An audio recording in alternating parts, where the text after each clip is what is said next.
아버지 야곱이 죽고 난 다음 요셉의 형들은 큰 두려움에 빠졌습니다. 자신들의 방패가 되어준 아버지가 죽었기 때문입니다. 이제 요셉이 자신들을 해할지도 모른다는 생각이 들었습니다. 그래서 요셉에게 아버지가 돌아가시기 전에 남기신 유언이 있다며 전가를 보냈습니다. 16절 17절입니다. 아버지께서 돌아가시기 전에 너의 형들이 너에게 몹쓸 일을 저질렀지만 이제 이 아버지는 너가 형들의 허물과 죄를 용서하여 주기를 바란다 하셨습니다. 그러니 아우님은 우리 아버지께서 섬기신 그 하나님의 종들인 우리가 지은 죄를 용서하여 주시기 바랍니다. 이렇게 형들은 아버지가 용서하라고 했다는 말을 전하고 또 직접 요셉에게 와서 엎드려 용서를 빌었습니다. 지금 요셉의 나이는 대략 56세 정도. 형들은 적어도 70세 정도였을 겁니다. 60이 넘고 70이 된 형들이 두려워 떨며 요셉 앞에 엎드렸습니다. 이런 형들의 모습을 보면서 요셉은 눈물을 흘립니다. 사실 요셉은 형들이 애굽에 들어오기 전에 이미 용서를 했습니다. 맞은 사람은 발 뻗고 자도 때린 사람은 잘못 잔다고 했나요? 정작 형들은 애굽에 들어온 지 17년 이상 지났건만 아직도 자신들의 과거의 문제에 걸려 두려워하고 있었던 겁니다. 19절에 요셉이 그런 형들에게 말합니다. 두려워하지 마십시오. 내가 하나님을 대신하기라도 하겠습니까? 형님들은 나를 해치려고 하였지만 하나님은 오히려 그것을 선하게 바꾸셔서 오늘과 같이 수많은 사람의 생명을 구원하셨습니다. 이 모든 일들 가운데 하나님께서 섭리하셨다는 것이 요셉의 생각입니다. 물론 형들이 요셉을 해하려 했고 또 노예로 팔았습니다. 형들이 분명 잘못했습니다. 변명의 여지가 없습니다.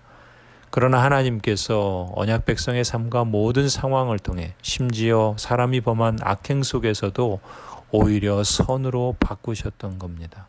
하나님께서 요셉을 지키셨습니다. 또 하나님께서 요셉을 높여주셨습니다. 하나님께서 하신 것입니다.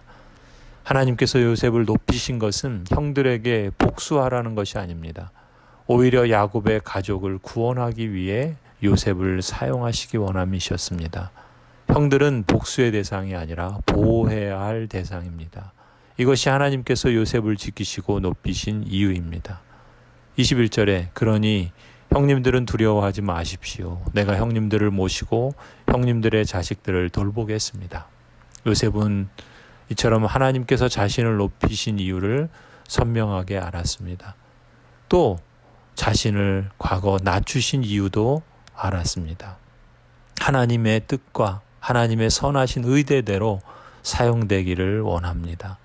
언약의 하나님을 전인격적으로 만난 요셉은 감히 자신이 하나님을 대신하는 심판자로 자처하지 않았습니다. 오늘까지 살아온 지난 삶의 시간들을 잠시 뒤돌아보십시다. 하나님께서 우리 각자가 속한 가정에 태어나게 하신 뜻이 무엇일까요? 또 우리에게 허락하신 가정에 하나님의 그 섭리는 무엇일까요? 또 하나님께서 우리 각자를 고향제일교회로 인도하신 뜻은 무엇일까요? 하나님께서 우리 각 사람을 보호하시고 또 높이시고 또 때로는 낮추시며 지금까지 살게 하시고 또 살아가게 하시는 이유와 또 목적은 무엇일까요? 크고 작은 일들, 기쁘고 즐거운 상황뿐 아니라 때로 힘들고 눈물 나는 상황을 통해서 나의 삶을 통해 나의 삶의 과정에서 하나님께서 섭리하신 일들을 믿음의 안목으로 볼 수 있기를 바랍니다. 혹 인생의 깊은 골짜기를 지나는 것 같을지라도 이제 하나님을 끝까지 신뢰할 수 있기를 원합니다. 혹 인생의 기쁨과 성취와 행복감을 누리고 있다면 오히려 교만하지 않고 하나님의 자리에 서서 남을 정죄하지 않고 겸손히 하나님의 섭리의 손길을 감사하며 계속해서 찬송의 삶을 살아가기를 원합니다. 하나님의 계획하신 뜻을 분별하고 하나님의 의도대로 신실하고 책임있게 응답하며 살아가기를 간절히 소원합니다.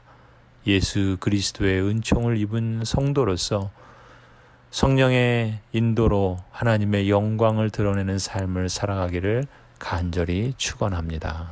아멘.